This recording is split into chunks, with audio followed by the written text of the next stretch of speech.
Саламатсыздар ма? Баршаларыңызға қайырлы білім болсын. Бұл сабақта сіздер e-лицензия арқылы ИП ашу туралы үйренесіздер. Яғни ИП ашамыз. Яғни сіздерге e-gov порталына кіру қажет болады. Клиенттің немесе өзіңіздің ECP арқылы кіріп аласыз.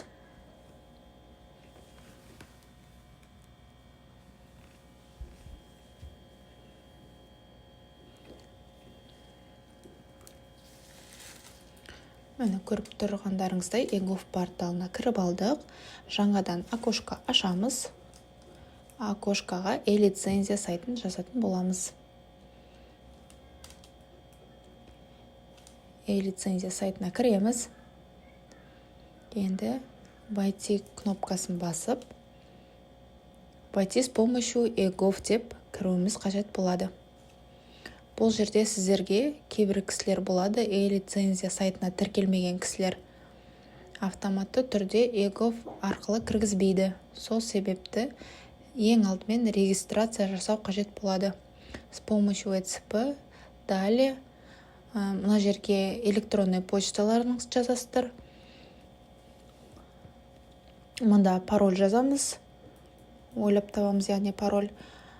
Отправить, выбрать сертификат деймізде, осы жерде регистрация жасайсыздар. Бізде қазіргі кісі e-лицензияға тіркелген, сол себепті войти с помощью e-gov деп бірден кіретін боламыз. Көріп тұрғандарыңыздай, e-лицензия сайтына клиенттің атынан кіріп алдық. Енді бұл жерде обслуживание разделына барамыз. 5-ші пунктті таңдаймыз. 5-ші пунктта о начале деятельности в качестве индивидуального предприятия деген 2-ші разделді таңдаймыз. Бұдан кейін астыңғы 2-ші изменение жасайтын болсаңыздар, егерде ИП-ларыңыз болса, изменение жасау үшін ал 1-шісі ИП ашатын кезде таңдайтын боласыздар. Таңдадық. Заказать услугу. ИП-ларыңыздың адресін қай жерде тіркейсіздер, соны сразу белгілейтін боласыздар. Мысалы, бізде Алматы қаласы, Алатау ауданы деп таңдаймыз.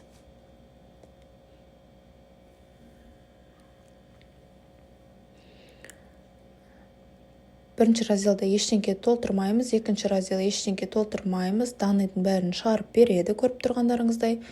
Удостоверение личности бәрі тұр. Енді бұл жерде сіздерге тіркейтін жерлеріңіздің почталық индексін жазу қажет болады. Оны біз қазір кез келген браузердан іздеп тауып, копировать етіп жазатын боламыз.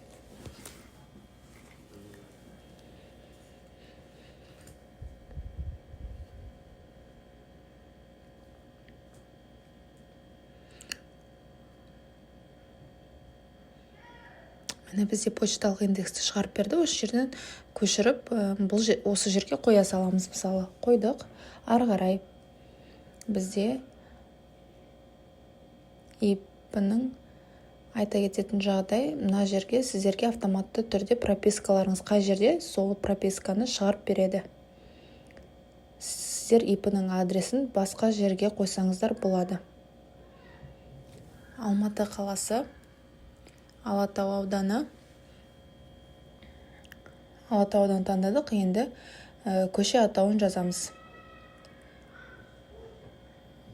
Біздің жағдайымызда Желтоқсан, Жансүгіров көшесі 35. Телефон номерларыңыз жазасыздар.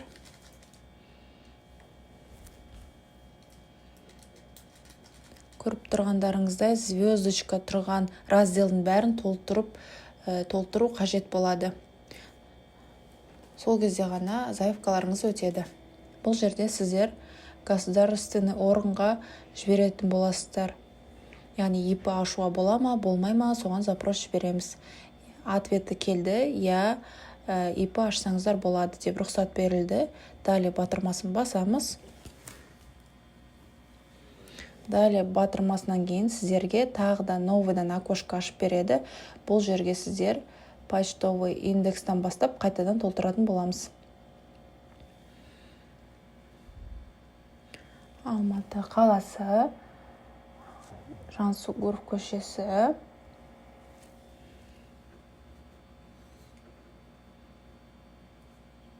номер 35, телефон номер қайтадан жазамыз.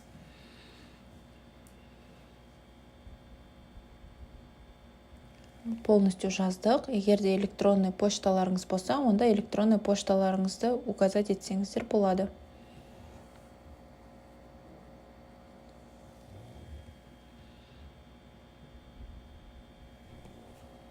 Личный. Бұл жерде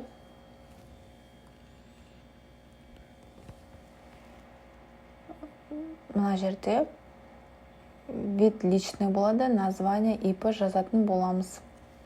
ИП атауын яғни.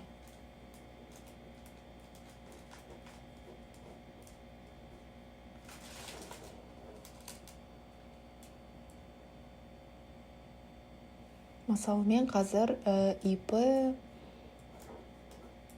Дәурен деп жазатын боламын. Мен ИП Дәурен деп жаздым. ИП-ның атауын налоговый режим. Егер де общий установленный қылып ашқыларыңыз келсе, онда осы жерде общий установленный таңдаймыз. Бірақ көп жағдайда алғашында ИП ашылған кезде налоговый режим упрощенный декларация деп таңдайтын боламыз. Бұл жерде сіздер 3% налог төлейтін боласыздар.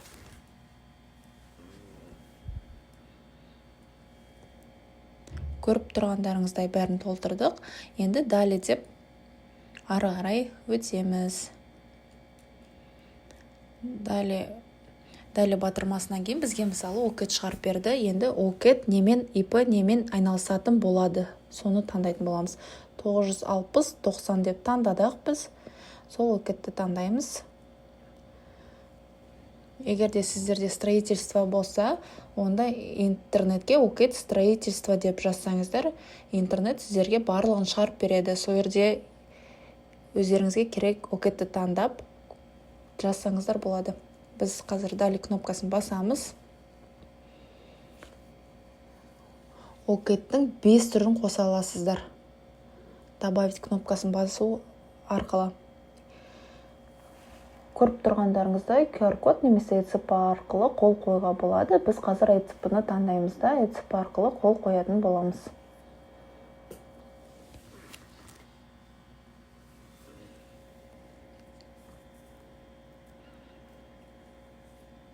Сонымен сіздердің ИП-ларыңыз ашылады. Міне мен қол қойдым. ИП-ның ашылғаны туралы уведомленияның талонын алдыңғы сабақта көрсеткенбіз. Осы жерден аласыздар. Личный кабинет, история получения услуг, уведомление. И осы жерде сіздер ИП-ның ашылғаны туралы талон, уведомление ала аласыздар. Уведомление мен талонды скачать етсеңіздер болады. Барлықтарыңызға қайырлы білім болсын. Сау болыңыздар.